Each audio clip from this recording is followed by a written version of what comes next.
신바람 사연 아파트. 오늘의 사연 시작하겠습니다.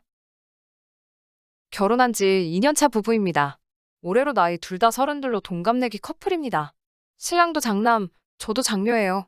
맞벌이 부부이고 둘 다 나름 대기업이라고 불리는 회사 다니고 있습니다. 연봉은 신랑 쪽이 조금 더 높은 편이긴 하지만 크게 차이 나지는 않았습니다. 연애 결혼을 했고요. 연애할 때는 저보다 학벌도 좋고 말도 논리 있게 잘해서 그 모습이 참 좋았어요. 그런데 결혼하고 보니 완전 이중자 때 원행일치 하나도 안 되는 겉만 번지르르한 사람이더라고요. 사실 민감한 이야기라서 어디 가서 잘 이야기를 하지 않는데 여자라서 사회적으로 불이익을 보는 부분이 불합리하다는 생각을 평소에도 가지고 있었어요. 직장 생활하면서 보이지 않는 유리천장이라든지 그런 것들이요. 반대로 저도 나름 제 스펙이나 연봉에 자신이 있었기 때문에 남자가 데이트 비용을 전부 계산한다던가 하는 것도 부당하다고 생각했어요. 신랑도 그런 제 모습이 좋다고 했고 연애하던 시절 내내 남녀평등 부르짖으며 논리적으로 말하던 모습이 요즘 남자들 같지 않고 좋아 보였습니다.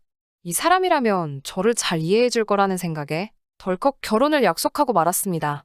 남편한테 아래로 여동생이 한 명 있는데 연년생인데 저희보다 결혼을 1년 먼저 했어요. 신랑이 남자 혼자서만 집해오고 하는 것도 어떻게 보면 남녀차별이 아니냐면서 자기가 여동생 결혼식에 자기가 모은 돈을 보탰다고 자랑처럼 말하더라고요. 왜 그때 눈치를 못 챘을까요?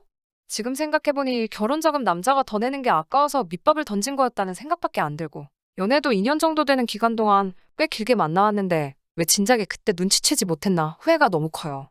본격적으로 저와의 결혼 이야기가 오고 가기 시작하면서 여동생 결혼자금을 보태준 걸 제외하더라도 남편이 따로 모아놓은 돈이 6천 정도 되었어요.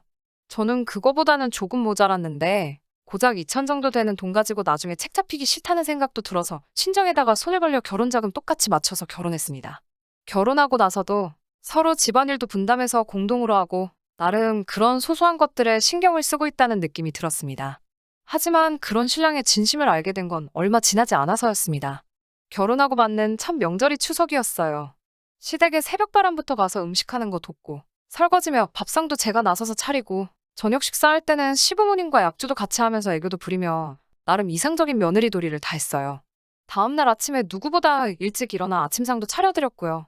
점심이 되기 전에 부랴부랴 할 일 다 끝내놓고 친정갈 준비하는데 시어머니께서 좀 있으면 신우네 온다고 가지 말라는 식으로 이야기하시더라고요.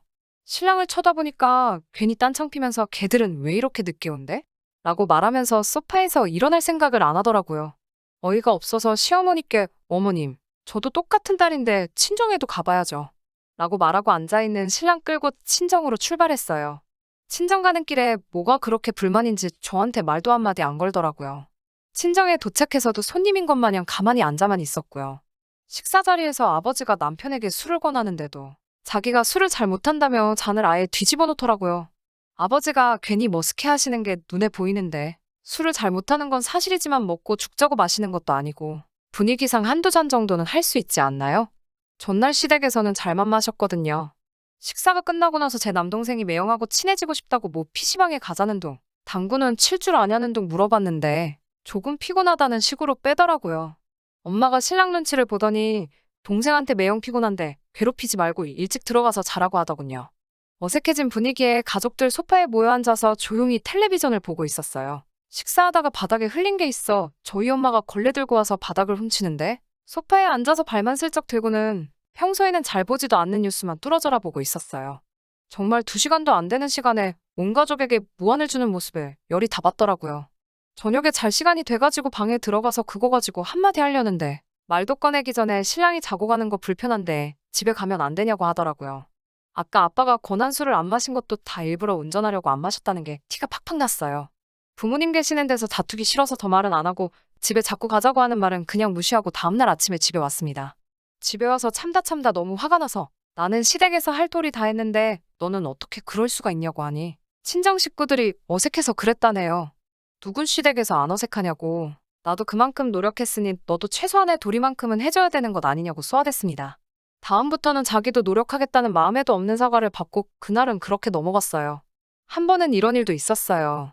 저희 친정이 김치를 그렇게 좋아하는 편이 아니라서 보통 사서 먹거든요. 그래서 저는 김장을 한 번도 해본 적이 없어요. 시댁은 김장을 직접 하고요. 결혼 첫 해에 김장하는 날이라고 시어머니가 저를 부르셨어요.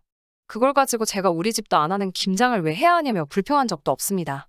신우는 당연히 안 왔지만 그걸로도 아무 불만 없었어요. 오히려 처음 해보는 김장이 힘들기는 했지만 나름 재미도 있더라고요. 제가 처음 담근 김치기도 하고 맛있게 되기도 해서 시어머니께 말씀드려서 친정엄마 보내드리려 한다고 한 포기 더 챙겨왔어요. 시어머니도 흔쾌히 허락하셨고요. 많이 가져간 것도 아니고 겨우 한 포기였어요. 저희 집 거는 따로 챙겨왔고요. 그날 퇴근한 남편이 따로 담겨있는 김치통을 보고 이건 뭐냐고 묻더라고요. 내가 처음 담궈본 김치라서 기념으로 친정엄마 한 포기 보내주려고 챙겨왔다고 대답하니 장모님은 김장도 안 하시는데 우리 엄마가 힘들게 한 김치를 장모님은 앉아서 공짜로 드시네 하면서 으스대더라고요. 그딴 말만 안 했어도 시어머니께 참 감사했을 텐데 한 포기 얻어온 게 후회가 될 정도로 짜증이 몰려오더라고요. 시어머니 혼자서 하신 것도 아니고 저도 같이 한 김장이에요. 물론 50포기나 되는 배추 절이고 다듬는 거 시어머니 혼자 다 하신 게 맞지만 배추값은 물론이고 그런 것까지 다 감안해서 용돈까지 두둑히 챙겨드렸습니다. 처음 하는 김장이라 재밌다고 말씀은 드렸지만 저도 그만큼 허리도 아프고 나름 힘들었어요. 너무 짜증이 나서 너한테 그딴 소리 들으려고 다녀온 거 아니라고. 이런 식으로 나올 거면 내년부터는 시댁에서 김장할 때 저는 가지 않겠다고 했습니다. 그 말에 신랑은 자기가 틀린 말 한 거 있냐며 입에 거품을 물면서 달려들더라고요. 제가 안 가면 지네 어머니 혼자 김장을 하라는 소리냐면서 소리를 바락바락 지르더라고요. 우리 결혼하기 전에도 혼자 하셨던 거 아니냐고. 그게 대체 뭐가 문제가 되는 거냐고 했더니 우리 결혼해서 그만큼 김장을 더 하시는 게 아니냐고 하더라고요. 그러면 신우는 왜 안 왔냐고 따졌어요. 신우는 신우네 시댁에 있지 않느냐고. 걔도 거기서 며느리 노릇 잘하고 있는데 남들 다 하는 거 가지고 너는 왜 생색이냐는 듯이 화를 냈어요. 며느리가 김장할 때 돕고 하는 건 당연한 거 아니냐고 하면서 말이죠. 얼핏 들으면 틀린 말 하나 없어 보이지만 저는 좀 어이가 없었습니다. 그날 담근 김치 중 제가 받아온 건 친정엄마 드리려고 가져온 것까지 포함해서 4포기였어요.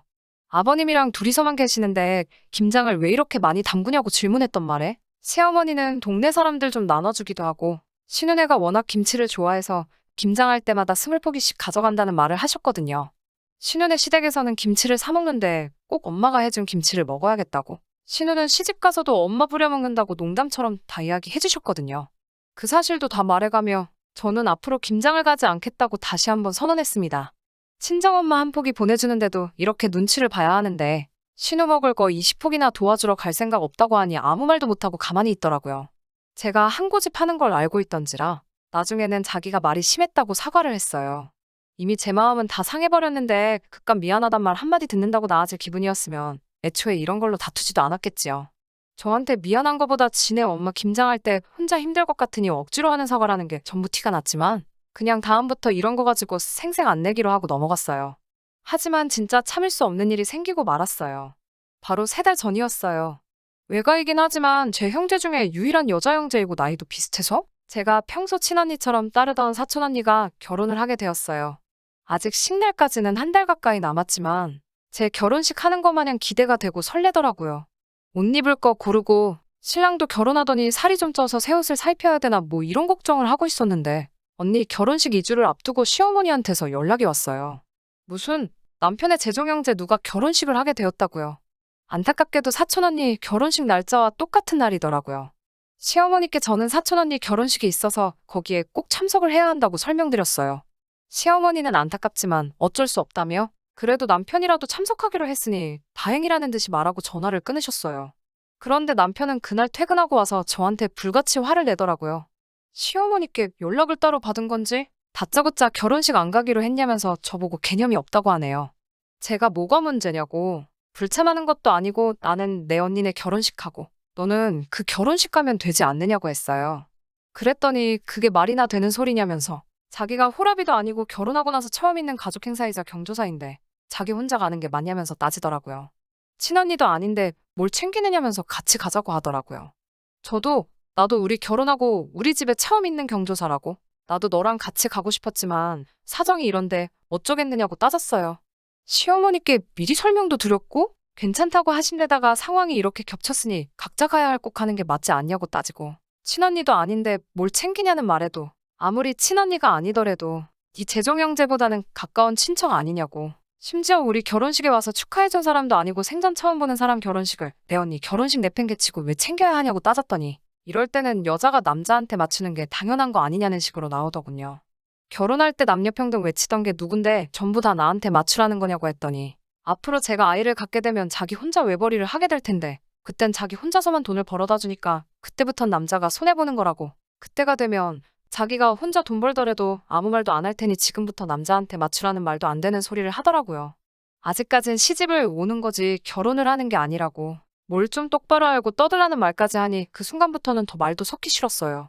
남녀가 공평해야 하는 세상이 와야 한다고 부르짖던 놈 입에서 나올 소리라고는 상상도 할 수 없었습니다. 제가 애 안 낳을 테니까 어디 한번 공평하게 살아보자고 하고 아무튼 그 결혼식은 갈 생각 없다고 다시 한번 못을 박았어요. 그랬더니 아이를 안 가지겠다는 그 말에만 꼬투리를 잡으면서 그러면 그거 사기 결혼이라고 저보고 생각이 있으면 뭐가 옳고 그른지는 알아서 좀 판단하라고 하더라고요. 이게 내가 3년을 넘게 사랑하고 평생을 함께 하기로 한 남자의 본 모습이라는 생각을 하니 온몸에 오소소 소름이 다 돋더라고요. 그때 결심했습니다. 다음날 회사에는 사정을 이야기해 월차를 내고 변호사를 하고 있는 친구를 방문했어요. 일부러 그런 건 아니고 남편이랑 잦은 말다툼을 할 때마다 그런 말 한 적 없다는 듯이 발뺌하는 경우가 종종 있어서 언젠가부터 말다툼한 거를 전부 녹음해놨거든요. 이런 데 쓰일 줄은 몰랐는데 친구가 처음부터 끝까지 다 들어보더니 이 정도면 충분히 법정 이혼 사유가 될 수 있다고 상담을 해줬어요. 그래서 얼마 전 새해 시댁에 가서 용돈 봉투를 드리는 대신에 이혼 서류를 들이밀었어요. 남편은 꼴에 자존심은 있는지 그깟 도장 찍어버린다는 두고 시어머니 시아버지는 대체 무슨 일이냐고 난리가 한바탕 났죠. 그간 있었던 일 다 설명드리니 남편 등짝을 때리면서 당장 사과하라고 하는데 끝까지 자존심 부리느라 사과는 하지도 않더라고요. 결국엔 법원에서 협의 이혼 확인 신청을 했고요. 지금은 숙려기간 중입니다. 텔레비전에서 사주 후에 뵙겠다는 게 이런 제도 때문이었나 싶더라고요. 물론 이 결정 절대 물을 생각은 없습니다. 이혼했다는 딱지가 붙기는 하겠지만 돈 있겠다, 직장 좋겠다 저 혼자서 재미나게 살려고요. 시부모님도 좋은 분이시고 아직도 저한테 생각 바꿀 마음 없냐고 자주 연락이 오긴 하는데 남편 꼬라지를 보아하니 고집 부리느라 절대 남편이 먼저 바뀔 마음은 없을 것 같네요.